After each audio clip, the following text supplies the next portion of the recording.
जहाँ ये होगा, जहाँ देना होगा। आज लड़ाई क्या है?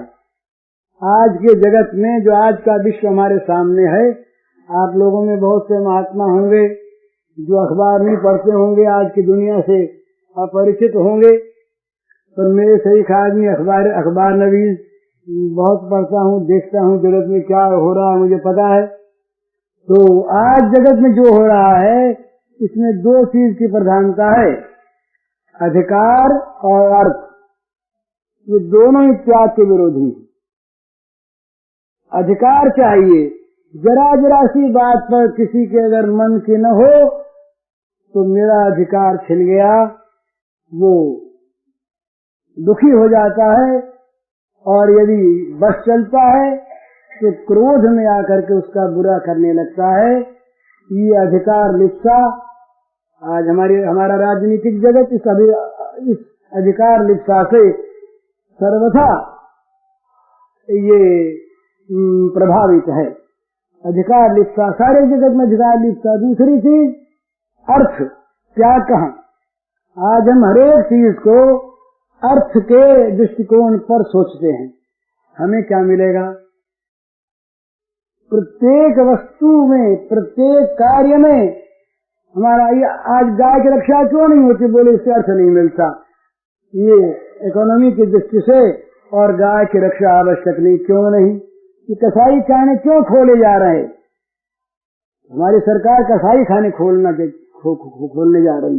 हजारों लाखों पशुओं का उसमें वध होगा इन कसाई खानों में, क्यों होगा? अर्थ की प्राप्ति के लिए। तो आर्थिक दृष्टिकोण और अधिकार का दृष्टिकोण, ये दोनों ही त्याग के विरोधी हैं। अथच ये अतएव ये प्रेम के विरोधी। आप अपने अधिकार का त्याग कीजिए और दूसरे के अधिकार की रक्षा कीजिए, आपका अधिकार भी रहेगा। भरत और राम लड़े नहीं, क्यों? और आज भरत और राम के नाम को लेकर, उनके चरित्र को पढ़कर, अयोध्या कांड का भरत चरित्र पढ़ के मनुष्य पवित्र होता है। आज लाखों लाखों वर्ष बीत गए, पर आज भरत और राम के नाम पर हम प्रेम की एक ऐसी झांकी देखते हैं जो सुदुर्लभ है, जो परम पावन है। तो वहाँ क्या था?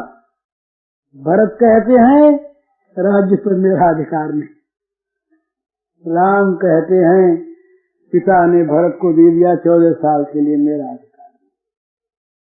दोनों अधिकार पर ठोकर मारते हैं, दोनों का अधिकार रहता है।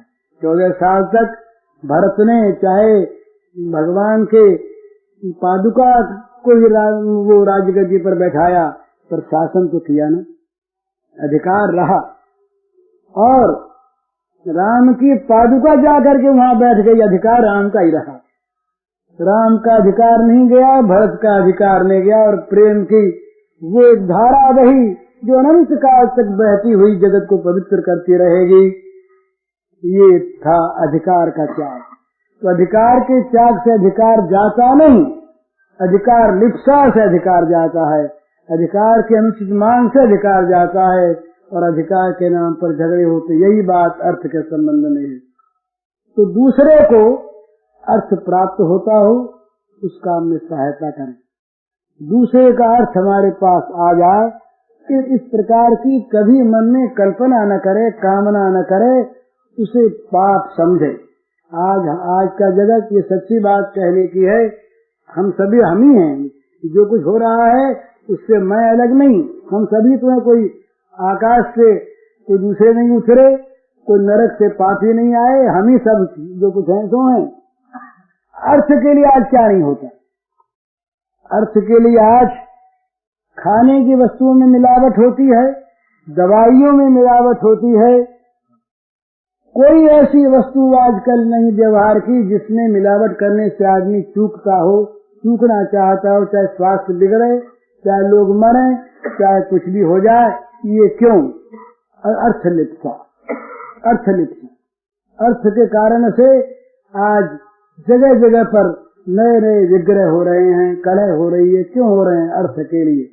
तो जहाँ स्वार्थ संकुचित होता है ना, तो समझने का विषय है, स्वार्थ जितना विस्तृत होता है उतना पवित्र होता है। जितना स्व विस्तार को प्राप्त है, वसुधैव कुटुम्बकम, सारा जगत मेरा कुटुम्ब है, सारे जगत के प्राणी मेरी आत्मा है, मैं वो हूँ। सर्वभूत समात्मानम सर्वभूतानि चात्मनि, सारे प्राणियों में भगवान हैं और भगवान में सारे प्राणी हैं। इस प्रकार की भावना किसी जमाने में थी, हमारे शास्त्रों में है, आज हमारे जीवन में नहीं रही।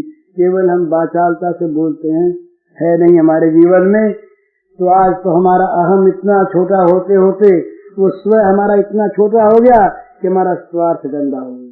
जरा से गड्ढे में पानी की कोई कचरा करके रखिए, उसमें कीड़े पड़ जाएंगे, गंदा हो जाएगा, सड़ जाएगा, और उसी को बहा दीजिए, उसी पानी को बहते बहते निर्मल हो जाएगा। स्वाभाविक बात है। तो हमारा स्वार्थ बहुत छोटे से दायरे में आ गया, इसीलिए हम आज अर्थ और अधिकार के गुलाम हो गए। साधक के लिए ये शत्रु हैं दोनों, अर्थ और अधिकार ये साधक के लिए शत्रु हैं।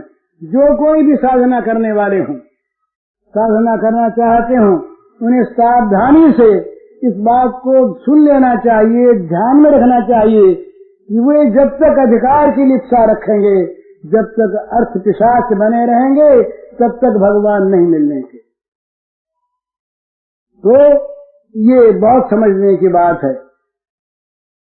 हम चाहते हैं कि दूसरा हमारा अधिकार माने, दूसरे हमारी बात माने, दूसरे हमारे रुचि के अनुसार चलें। हम चलते हैं क्या?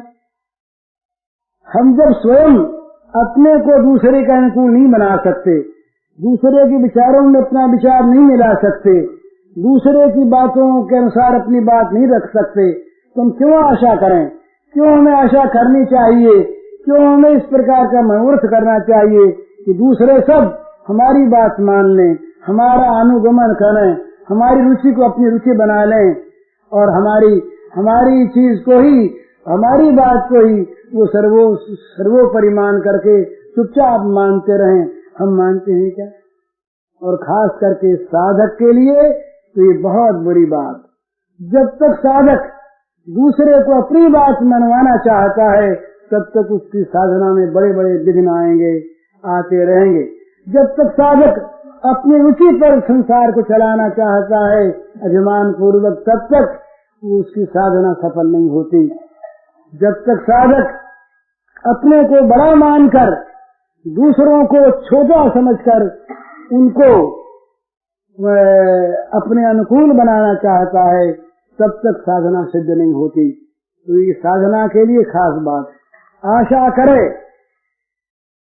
वो दुखी होगा, आशा किसी से न रखे और दूसरे की आशा को यथासाध्य पूर्ण करे। ये व्यवहार भी सुंदर और इसमें भगवान की प्रसन्नता। आशा ये परमम दुखम नैराश्यम परमम सुखम। आज का जो आशावाद, आकांक्षावाद, ये क्रांतिवाद, ये भौतिकवाद, ये चाहे जितने वाद हो जाएं, ये वाद में विवाद बढ़ता रहेगा, वाद में हिंसा बढ़ती रहेगी। इन वादों से कभी शांति जगत में हुई नहीं, होगी नहीं, हो सकते नहीं। होगी कभी शांति तो आत्मवाद से होगी या ईश्वरवाद से होगी। ये बात निश्चय कर लेने की है। और साधक के लिए तो खास बात, साधक को तो अपने आप को देखना है, निरंतर देखना है, बड़ी सावधानी से जीवन को चलाना है। जरा से में वो साधन से गिर जा सकता है। तो दो बात, ये कल्प वर्षों वाली बात, दो बात साथ रखे। भगवान की कृपा के अवलंबन को कभी न छोड़े। भगवान की कृपा का आश्रय गिरते हुए को बचा लेता है। भगवान की कृपा पथभ्रष्ट को पथ प्रदर्शन करती है, हाथ पकड़कर आगे ले जाती है। भगवान की कृपा में जो शक्ति है वो अतुलनीय है। भगवान की कृपा कृपामयी है। तो कृपा का तो आश्रय रखे और अपनी जान में जरा सा भी अनुचित कार्य, अवैध कार्य न करे। तो ये अभिमान से भरा बर्ताव, अधिकार लिप्सा, दूसरों से आशा, दूसरों को अपनी बात मनवाने की आकांक्षा, दूसरों को अपना अनुगमन करने वाले बनाना, नेता बन के सबको पीछे लगाने की चेष्टा करना, ये सब के सब आसुरी संपत्ति के लक्षण हैं। ये बात आप 16वें अध्याय में पढ़ के देख लीजिए। इनसे साधना नहीं है। तो साधक के लिए प्रधान वस्तु है अपने आप को सर्वथा विनम्र बनाकर, सर्वथा दीन बनाकर, भगवान की कृपा के आश्रय से, भगवान के बल से जगत के प्रपंचों का उनका निराश करे, उनका हनन करे, जगत के प्रपंचों में फंसे नहीं। अंगुली टिकी की बस पहुंचा पकड़ा। ये ध्यान रखिए, ये जितने विषय हैं ये पहले आते हैं मन में तरंग की तरह, और अगर इनको रख लिया तो समुद्र बन जाते हैं और फिर हमें उसमें डूबना पड़ता है। तो चौकन्ना रहे, सावधान रहे, निरंतर भगवान की कृपा का आश्रय, सावधान। सावधानी में प्रधान वस्तु है नाम का पहरा रखे, भगवान के नाम का पहरा। नाम पहाड़ू दिवसने से, भगवान के नाम का पहरा दिन रात लगता रहे। जीभ तो खाली रहती है बहुत दफे, और नहीं तो व्यर्थ बकती है। व्यर्थ का बकना छोड़ दे, और जब जब खाली हो तब भगवान के नाम का जीव रटन करती रहे। ये बड़ा मंगलमय है, बहुत लाभ इससे होगा। व्यर्थ बोलने की इच्छा छूट जाएगी। नाम धन है ना, इसमें जब धन बुद्धि हुई जरा सा छूटा तो मन में हुआ रही तो घाटा पड़ गया ना, तो नुकसान हो गया। व्यर्थ की बात कही, ये तो बड़ी घाटे की बात हो गई, तो घाटा न पड़ने दे कभी। तो इस प्रकार से संसार में अपने को बड़ा बनाकर, अपने को एक बहुत आवश्यक अंग मानकर, अभिमान करके अपने को बांधे नहीं, फंसावे नहीं। फंसता है भला जो यहाँ पर बड़ा बनना चाहता है संसार में, संसार की वस्तुओं से वो बंध जाता है, और ऐसी फांसी लगती है उसके कि वो हजारों हजारों जन्मों तक उसका बंधन नहीं टूटता। तो यहाँ से बंधन छोड़ना हो तो भगवान से बंधन जोड़ लो, भगवान के चरणों में अपने को बांधते। और बांधने का तरीका क्या? सब कर ममता साग बठोरी, मम पद मन ही बांधो बड़ी डोरी, तुलसी ममता राम सो समता सब संसार। भगवान में ममता करे, जगत में ममता छोड़ दे। भगवान के श्री चरण ही मेरे और कुछ मेरा नहीं।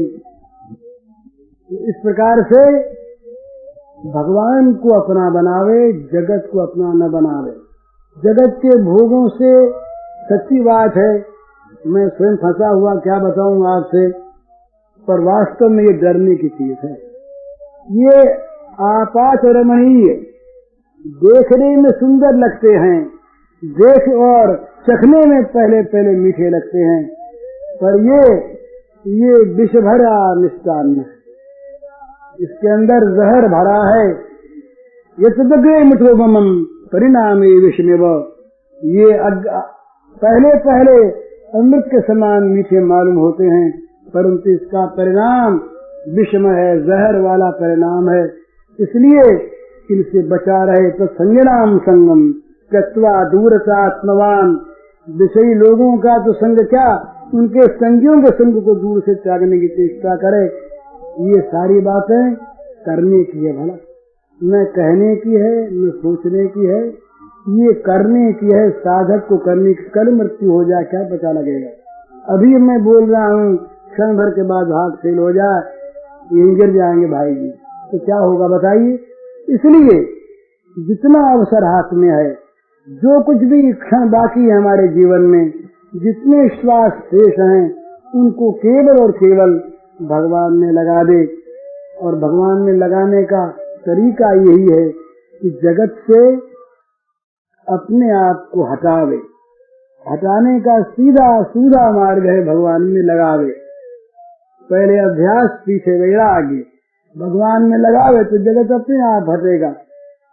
किसी पानी से भरे हुए घड़े को अगर खाली करना और वो घड़ा कहीं पर ऐसा बांधा हुआ हो, रोका हुआ कि निकले नहीं, तो इस पानी को निकाले कैसे? तो बोले उसमें शीशा भरना शुरू कर दो। जितना शीशा भरेगा, शीशा ठोस तो पानी दर, जितना पानी शीशा भरेगा उतना पानी अपने आप बाहर निकलेगा। शीशा भरते चले जाओ, पानी निकलता चले जाएगा। तो जीवन में भगवान को भरते जाओ, जगत निकलता जाएगा। जगत पोल है, भगवान ठोस है, सूत्रस्थ है। भगवान ठोस है और जगत पोल है, तो पोल ही पोल है, सारा पोल खाता। ये असत की सत्ता, भगवान की सत्ता से सब सत्तावान है। परम जगत को जहाँ अलग मान करके उसको सत्ता वाली वस्तु मानते हैं, वहाँ असत को सत्ता देते हैं जो है नहीं। नासतो विद्यते भावो ना भाव विद्यते सतः। जो असत है वो कभी है नहीं, तो असत की सत्ता क्या देगी हमें? जो है ही नहीं वो क्या देगा? तो जगत से अपने आप को हटाने का तरीका क्या है? भगवान में अधिक से अधिक लगावे, अपने मन को, अपनी बुद्धि को, अपनी इंद्रियों को, अपने कार्यों को अधिक से अधिक भगवान के साथ जोड़ दे, जिससे जगत से अपने आप टूट जाए। तोड़ने से ही टूटेगा। बोले जगत को छोड़ो तो ज्यादा याद आवेगा। छोड़ो नहीं, भगवान से जोड़ो, भगवान से मन को जोड़ो, भगवान से बुद्धि को जोड़ो। प्रत्येक क्रिया में भगवान का संबंध जोड़ लो, बस जगत अपने आप हटेगा। उस प्रकार इसमें अंधकार नहीं रहता ना भला, ये नियम है। प्रकाश जहाँ आया वहाँ अंधकार मर जाता है। अंधकार को ये कहने की गुंजाइश नहीं रहती। बोले मैं अमावस का अंधेरा और रात भर रहा, तो रात भर जब मेरा कब्जा रहा तो कुछ देर तक तो मैं और रहूंगा, ये नहीं कह सकता। हजारों युगों का अंधकार कहीं पर हो, चाहे प्रकाश आते ही अंधकार की मृत्यु हो जाती है, अंधकार मर जाता है। इसी प्रकार भगवान हृदय में अगर ठीक ठिकाने से आ जाए तो वो दिखने लगे। जो जगत सारा का सारा वो तो एक माया का खेल है ना, ऊपर की चीज है, ये तो बिना बने दिखती है भगवान की लीला से। तो ये बस उसमें विलीन हो जाएगी पर भगवान रह जाएंगे। तो अधिक से अधिक भगवान में जोड़े। और जगत में ये जितनी भी चीजें हैं, ये अधिकार की चीज और अर्थ की चीज और शौकीनी की चीज और भोग की चीज, ये बड़े बड़े मकान है ना। ये गीता भवन का मकान भी, ये सचमुच सत्संग में बाधक है, साधक नहीं है। हाँ, जहाँ पैसा आया, जहाँ अधिकार आया, जहाँ मकान बने, लड़ाई शुरू हुई। ये होता है। तो ये इनका सदुपयोग हो, परिस्थिति का सदुपयोग हो जाए, इनको भगवान का मंदिर मान लिया जाए, मंदिर बना जाए, इनमें मंदिर ही मंदिर की चीज हो, भगवान का ही भगवान का गुणगान हो, तब तो ठीक। और ये मकान मेरा अच्छा और उसका मकान अच्छा नहीं, इससे मेरा अच्छा बनना चाहिए, मेरे मकान का बाहरी शो अच्छा होना चाहिए। जहाँ इसमें प्रकृति में आया बस बंध गया। पुरुष प्रकृति तो ही भूखते प्रकृति जान गुणान। चाहे उसका नाम हम आश्रम रखें, चाहे उसका नाम हम मंदिर रखें, चाहे उसका नाम हम महल रखें, अगर वो हमें बांधने वाली चीज है तो वो हमारे लिए बाधक ही है। इसलिए जहाँ तक बने साधक को ये आवश्यक है कि वो प्रपंच से अपने को जितना बने उतना अलग रखने की चेष्टा करे। और प्रपंच में रह करके भी प्रपंच में जो कुछ काम करे, अगर करना पड़े तो उसको भगवान की सेवा का रूप दे, अपना बल अपना पुरुषार्थ न माने। भगवान जैसी जो कुछ लीला करवाते हैं अपने को एक्टर माने। नाटक का स्टेज पर एक्टिंग करता है, जिसका जो गिनने का काम वो खेल खेलता है, अपना संबंध न माने, उसको खेल मानने के बन जाएगा। जरा सा संबंध माना तो संसार में काम कैसे करे? तदर्थम कर्म कौन्तेय मुक्त संग समाचर। काम करे भली भांति, कहीं खेल बिगाड़े नहीं, पर कहीं काम में और काम के फल में आसक्ति हो नहीं तो क्यों करे? ये भगवान की सेवा के लिए करे बस। तो प्रपंच में अगर रहना पड़े तो उसको भगवान की सेवा का रूप दे दे, और नहीं तो प्रपंच से अलग रहकर दिन रात भगवान के भजन में अपने को लीन कर दे। ये भगवान का भजन ही जीवन का एकमात्र परम कर्तव्य ये उपदेश देना, बोलना, ये महात्माओं का, आचार्यों का तो काम है, पर हम जैसे लोगों का काम नहीं है। तो व्यवसाय बन गया, ये बुरी चीज। फिर वासना जाग उठती है, हम बोले तो फिर मन में आता है। मैं अपनी बात कहता हूँ, मैं जो बोलता नहीं था, बड़ा अच्छा था, लोगों की सुनता तो बड़े चाव से सुनता था तो उनकी बातों को मानता था। फिर लोगों ने कहा कि मैं कुछ बोला करो, इसमें तुम्हारी अच्छी बातें मन में आएगी, तुम्हारा भी लाभ होगा, जगत का भी लाभ होगा। तो बोलने लगा। बोलते बोलते फिर ये मन में आया कि हमारा बोलना लोगों को कैसा लगा। अब लोग आ गए सामने, हमारा बोलना अच्छा लगा कि नहीं। अरे हमारे व्याख्यान से परिपुष्टि हुई। जैसे कीर्तन करने वाले पूछते हैं पीछे बच्चों की, कीर्तन कैसा लगा, प्रेम आया कि नहीं। अरे इन लोगों को आया क्या ना आया, तुमको आया कि नहीं, देखना तो ये है। बोले हम ध्यान कर रहे थे, लोग सो रहे थे, तो लोगों का सोना देख रहे थे कि ध्यान कर रहे थे। तो ये सब मूर्ख की बातें हैं, मनुष्य में आती है। तो ये बोलना भी अगर बोलने के लिए हो, भगवान का गुणगान करे, ये साधना है, ठीक, ये बड़ा अच्छा भगवान की सेवा है। पर यदि बोलने के लिए बोले, जैसे मेरे जैसा आदमी बोलता है, तो वो जो बोलना है, वो बोलना भी साधन में विघ्न है। ज्यादा न बोले, और जहाँ विवाद का मौका वहाँ तो पहले हार जाए। वादो ना बदल बाहुल्य अवकाशात, सूत्र नारद जी के, साधक विवाद न करे, तर्क न करे। बोले तुम नहीं जानते, बोले बिल्कुल नहीं जानते, तुम मूर्ख, मूर्ख तो है, छुट्टी हुई। अरे मूर्ख माने हमारा बिगड़ के आ गया, गाड़ी देने से नहीं लगती, लेने से लगती है। भला याद रखिएगा, गाड़ी कोई देर हम न ले तो उसके पास है जाके हमें नहीं लगेगी, और मेरी तो लग गई, किसी ने हमारे नाम से गाली दी। अरे बोले हमको तुमने गाली दी। अरे बोले तुम भैया हुजूर लड़ते हो, ये तो हनुमान प्रसाद बोलो जा रहा, उसको गाली दी, रोई नहीं दी। अरे बोले उसको दी थी, तो भ्रम हो गया, नाम एक ही था, और गाली नहीं लगी, दुख हो रहा था, एक साथ मिल गया, तो ली तो लग गई, नहीं तो नहीं लगी। तो इसलिए लोग मूर्ख बताओ, साधक जो है ये मूर्ख कहलाने में उसको आपत्ति नहीं है, और बुद्धिमान कहीं ज्यादा कहला दे तो फंस जाएगा। साधक के लिए ख्याति की आवश्यकता नहीं है, साधक को प्रशंसा की आवश्यकता नहीं है, साधक को नाम की आवश्यकता नहीं है। साधक को तो आवश्यकता है अपने भगवान के भजन की।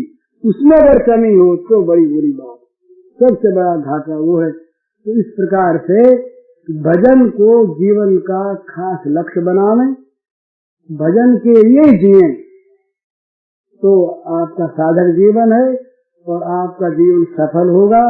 सफल ही नहीं होगा बिना उपदेश के।